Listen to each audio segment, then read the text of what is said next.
Me gusta por allí empezar a explicar el término sustancia, ¿no? Eso siempre lo hago porque es muy didáctico.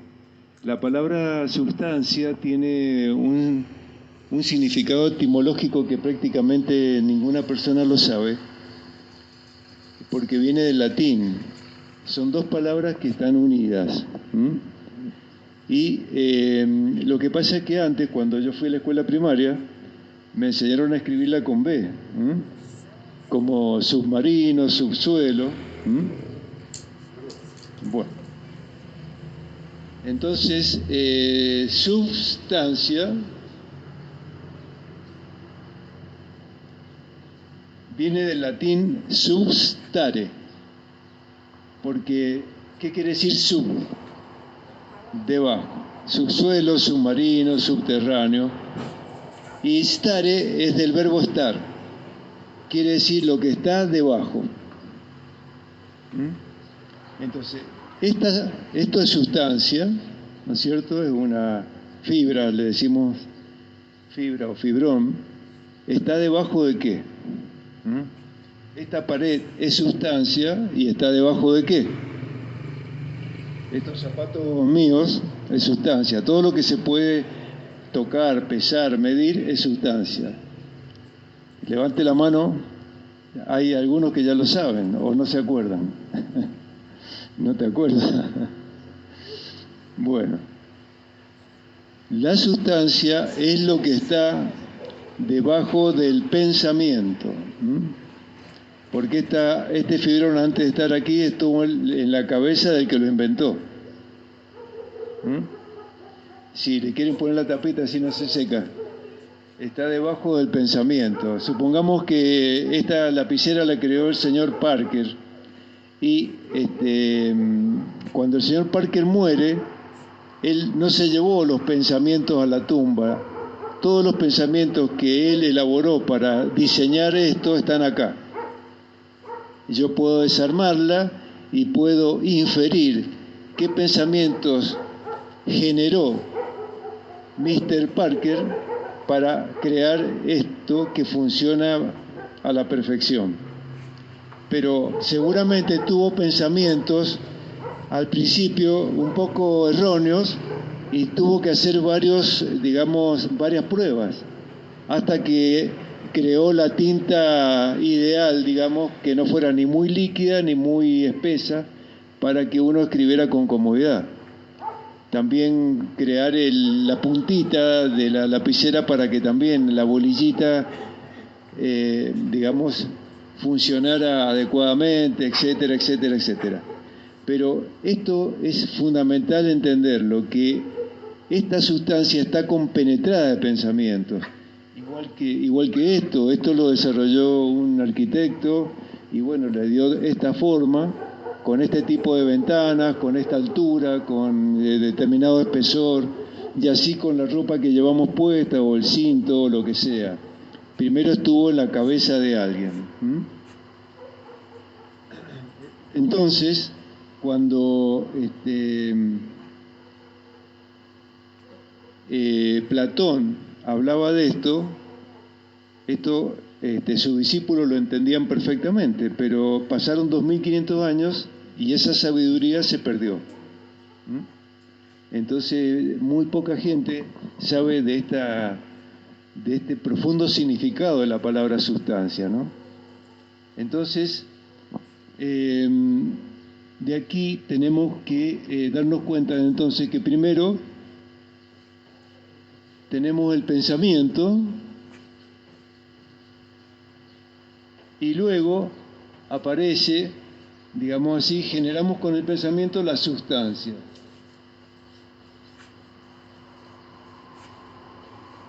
Pero aquí hay algo muy importante. El pensamiento es imponderable. No se puede pesar ni medir. Pero es lo primero antes de esto. La sustancia es ponderable. Se puede pesar, se puede medir. Entonces, y aquí caemos en una digamos, en un estado de, digamos, de darnos cuenta de que la medicina más convencional, la medicina oficial, se aboca fundamentalmente a esto, para, digamos, analizar si hay un tumor, qué medidas tiene, cuánto pesa, cuántos miligramos de la sustancia hay que darle, etcétera, etcétera, etcétera, abocándose fundamentalmente a esto que ya está desarrollado. Pero la medicina integrativa, la medicina antroposófica, las medicinas alternativas, también tienen muy en cuenta digamos, antecedente. Pasa que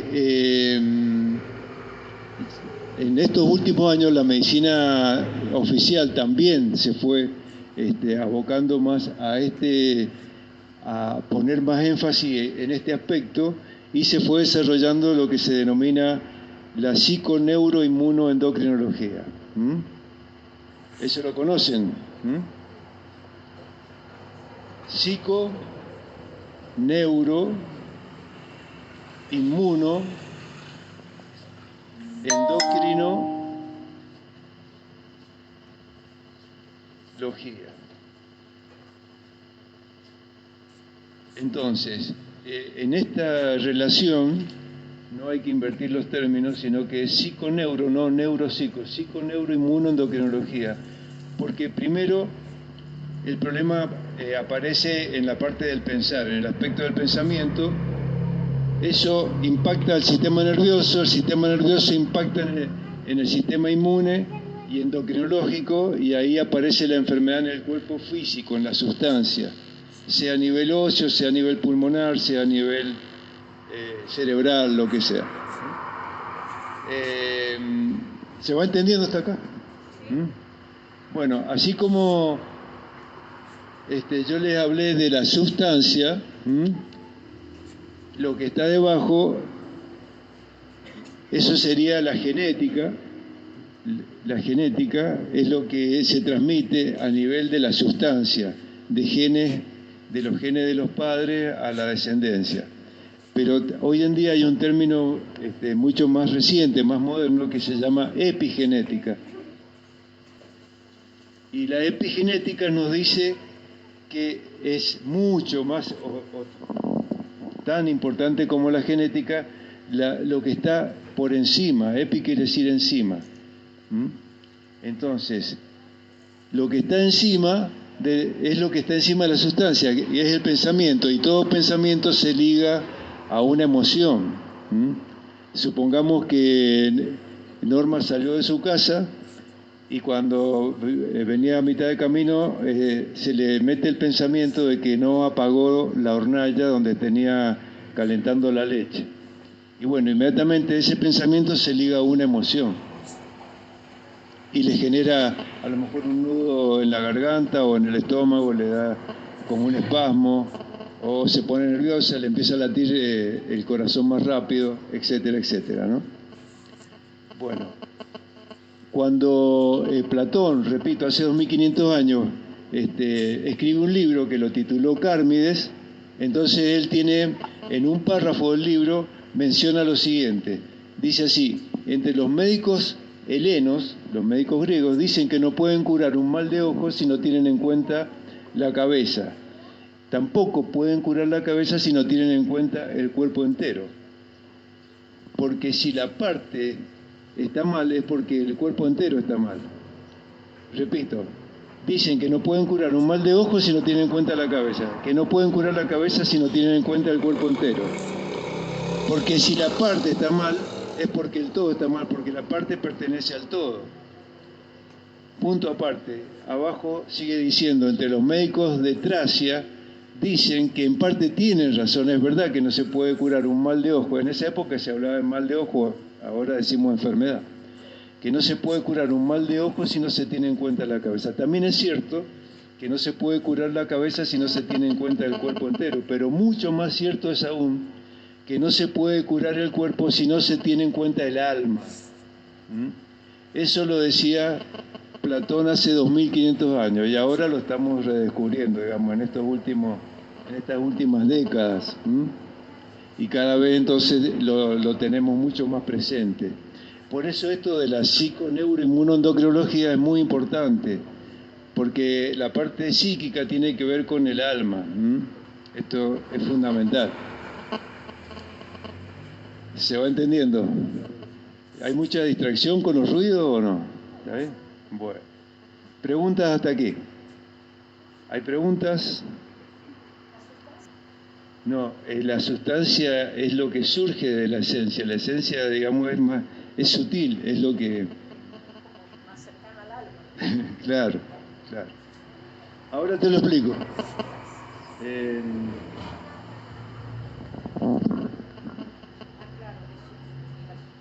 No, pero está buena la pregunta porque, mira, yo hago el dibujo de una rueda. No, está bien, ya me di cuenta.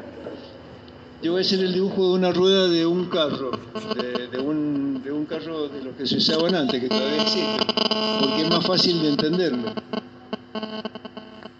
Entonces, esta rueda, tenemos que hacerle un agujero acá, por donde tiene que ir el eje sobre el cual va a girar la rueda, ¿no es cierto? Y acá tenemos los distintos rayos. Entonces, si yo les pregunto a ustedes cuánto pesa el agujero, este agujero, ustedes van a decir, me estás cargando, porque un agujero no pesa nada. Bueno, esto viene a ser la esencia de la rueda.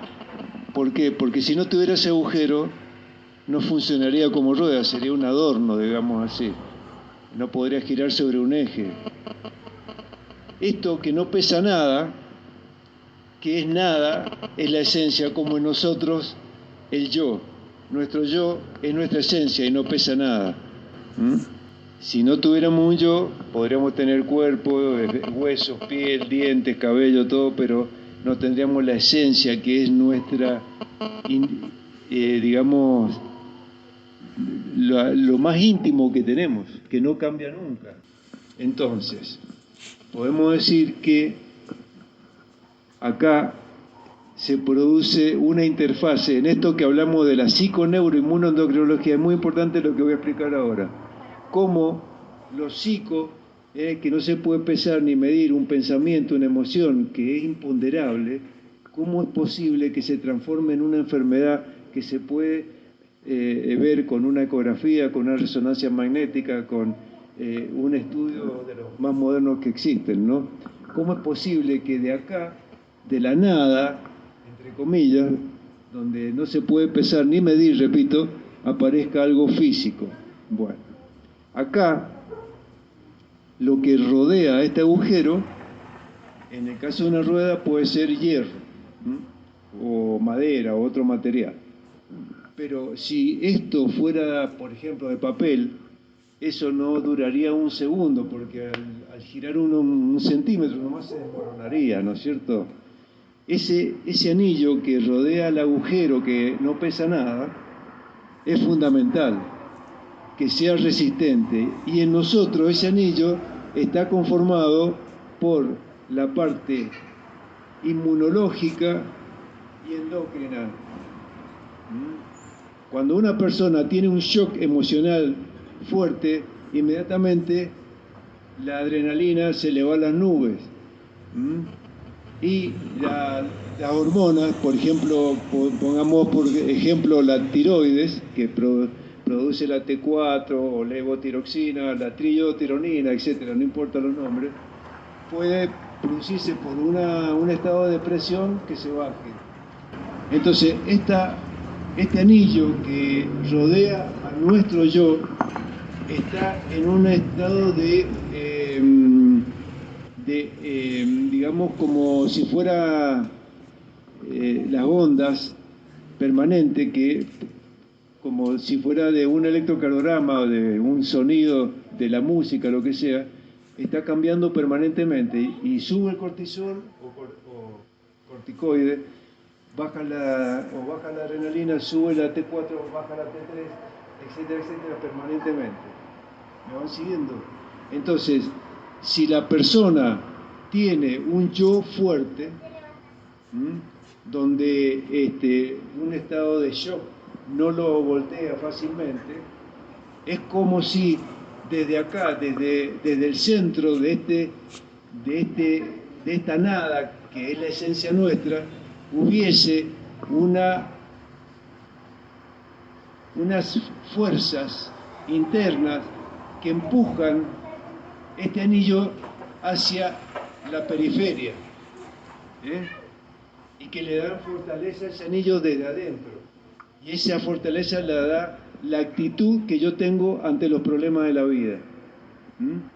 Si esa actitud es de valor, de coraje, de positividad, de entusiasmo, permanentemente yo estoy generando una fuerza desde mi centro hacia la periferia. Y hace que este anillo se mantenga sólido, se mantenga fuerte.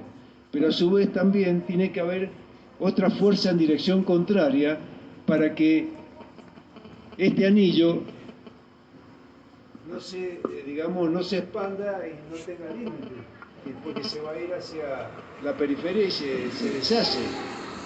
Entonces, estas fuerzas que vienen de afuera, pero que también dependen de este centro, tienen que ver con lo que yo le incorporo al organismo a través de la alimentación, de la luz solar, de las vitaminas, de los minerales, de los oligoelementos, del agua pura, de todo lo que hace a mi entorno. Pero todo esto yo lo voy a incorporar si soy consciente, si soy, si me amo, si realmente me amo sanamente y puedo lograr nutrirme en el verdadero sentido y más amplio sentido de la palabra nutrirse. Entonces se genera este juego de fuerzas centrífugas y centrípetas, y entonces generamos una resistencia alrededor de nuestro yo. ¿Está claro? ¿Está claro? Si no me hacen preguntas, no hay ningún problema. Entonces, cuando una persona tiene un shock, por ejemplo, una pérdida de un ser querido, una cosa inesperada, de pronto un accidente, lo que fuere, un divorcio, una separación, algo que lo bloquea, lo choquea, lo impacta, lo quiebra, porque muchas personas dicen yo me quebré, o me sentí morir, o sentí que se destruyó mi vida, se arruinó toda mi vida, mi existencia. Entonces, esto se produce acá unos estados así de alteración de la secreción de hormonas y neurotransmisores que hacen que este anillo pierda la resistencia y entonces se produce esto que hablaba Platón. Que hay que tener en cuenta, como decía al final de ese escrito, el alma, que no se puede curar el cuerpo si no se tiene en cuenta el alma. Bien.